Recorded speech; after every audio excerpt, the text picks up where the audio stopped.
In this video, we are going to take a look at the export options of InStep Studio version 3.1. It makes sense to explain some of the options there and also how they relate to some of the processes. So we're going to keep this kind of short, but also cover some of the main points here. So if I import a sample file like this, for example, we can directly transition from the import to the export. We don't have to actually cover any items in between. If we export it directly, it will export exactly the way it is. So all these facets will be written out, irrespective of which format we pick. If we pick the STL file format, we can go in and we can choose between binary and ASCII STL files. If you write a binary and go ahead and complete that and then look at the original file, we see the resultant file is about 680 kilobytes, so relatively small. If we go ahead and save this as an ASCII format and do the same again and then look at the file size for this, we see it's significantly larger. If I open this in Notepad, we can see that the reason why the ASCII file is quite large is because the underlying formatting explicitly calls out the individual facets. So in a binary format you wouldn't see that, it's just a jumbled mess, whereas in the ASCII format it specifically calls out the individual items in here. So choosing binary is generally the better option. Some older applications do use the ASCII file format, so keep that in mind. We can also save the file as one of the different polygon formats, specifically the apply format, which I've already saved here, and we can see this is also very small. We can also save it as an object OFF file, also a small file format. Or if we go in and save it as an OBJ format, which the application also supports, then we can see that the file format is significantly smaller as well. With the OBJ format, it's a little different than the others. The size difference comes in not because this isn't human readable. OBJ files actually are human readable, but the structure of the data is different, so keep that in mind. One format in here that's a little different is the GDML format. This is being maintained mostly for backwards compatibility. The InStep Studio application has found some use in theoretical physics, I believe, where this file format is actually being used. And if you go ahead and use that, there's a good chance that something may need changing for your specific application. We don't internally have the ability to work with GDML format. This format was developed in support of a specific application at the time, so keep that in mind. If you do go ahead and export it, you will see that the application will ask if you want to define specific data sets, and that can be done in here with materials, for volumes and miscellaneous options as well. But this is definitely a different format than other Polygon applications. Now, if you directly transition from importing a file to exporting it, we do have the boundary representation formats available, both STEP and IGES. If you save to that, the data will be converted on a one-by-one basis. What I mean with that is right now you see triangles here. The same triangles will be present in the CAD file. So if I do that and I go click on step file, save as, it'll take a few seconds and it'll tell me that it's written the file. If I import that in, for example, SolidWorks, it will import that and then it will ask us whether or not the import diagnostics should be run. I generally recommend you hit no here, and this is very much SolidWorks specific, but I recommend you hit no so that you can actually go ahead and break the link to the file.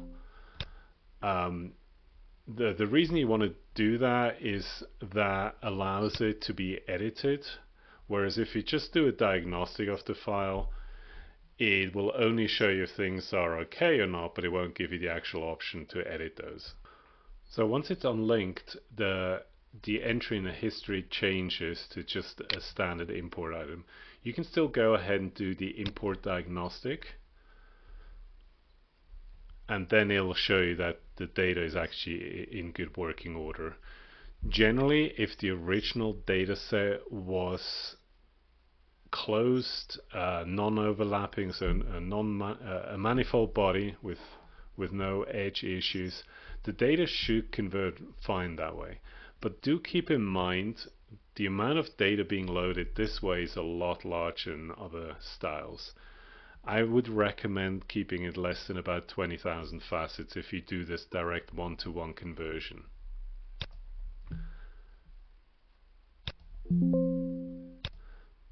Now, that's the case where you directly go for import to export, or maybe do some repairs in between or things like that.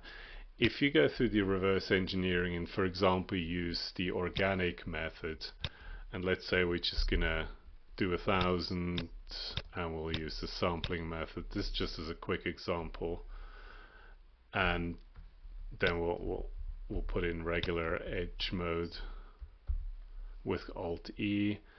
This looks fine, we'll go ahead and convert it. And again, look at the actual tutorial for this section to get a better idea of what I'm just doing here. But if we use this kind of export and write it to step, we can use the same file format, not much changes there. You'll see that the process itself actually takes a lot longer to do, and there's different steps that go into this just because the inherent data format is more complex. Once it's written, you'll see it says writing to file, done, and then it'll give you the file size and how long it took. We can go back into SolidWorks and do the same process again, and we'll get the same import process as before. Now if we look at this, we can actually see that these facets came in as defined there.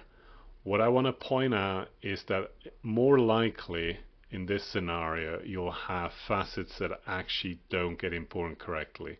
The reason here you can tell it's actually this very weirdly shaped section, and it just wasn't able to resolve that. In some cases you can go back in, unlink it, and then go through the diagnostic process to fix that.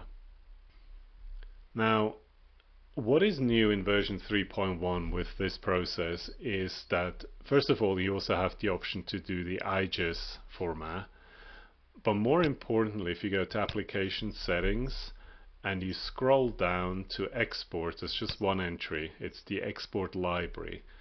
By default this will be set to auto, but internally you have two options. You have legacy or you have OC glue.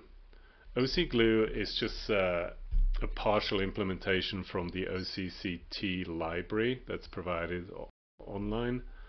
The auto actually does something a little bit more complicated than what you might think. What it does is it checks the type data, and certain formats will require one of the other libraries.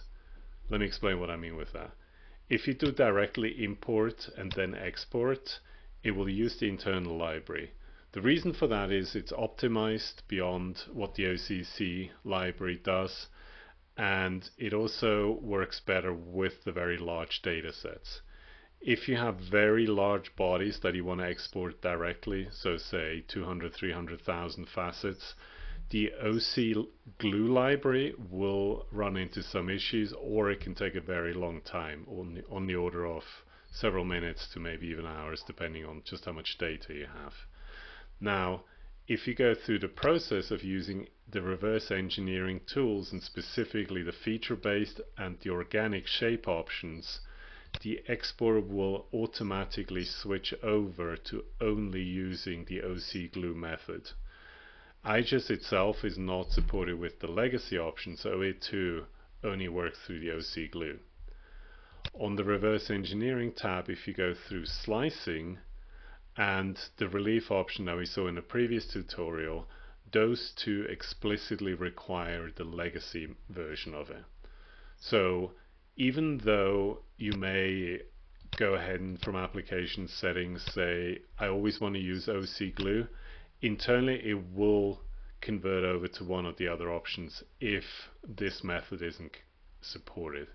In the future this may be the only one that's actually doing all the work, but right now there's still different approaches to using the export library. So keep that in mind. The same goes for the STP file done through the slicing module. If you use this step file export, it will automatically switch over to the legacy option. So one thing I want to mention as far as exporting as well is if you import a file that's got a lot of individual bodies and you want to work with individual sets or things like that, you can go to the export tab and you can pick an individual body and you can right click on it, and first of all you can rename that to something other than body 122 for example, but you can also choose to exclude it from the export module. So in this case if I click exclude, this one body will not be exported as part of the data sets getting written to file. You can also individually export this. So for example, you may have a large assembly of components, and what I generally recommend is to work with one body at a time. So to split up the assembly into individual components, what you can do is you can click on one body, right click on that, and then export just that body. And generally it'll work in a step file format. So generally what you could do is you can also select all, exclude all of those, and then work individually one by one. So you select this, say include, and then pick your file format if it isn't already a step format. The right click export will only write to step. That's the current limitation of that. But you can go in individually re-include it in the export. So right now we'd only export these two files if we hit any of these formats up here. That can be very helpful in terms of splitting assemblies up or working with one body at a time. So I generally do recommend that you consider that you take assemblies and you break them up into more manageable parts as you're going along and work through those.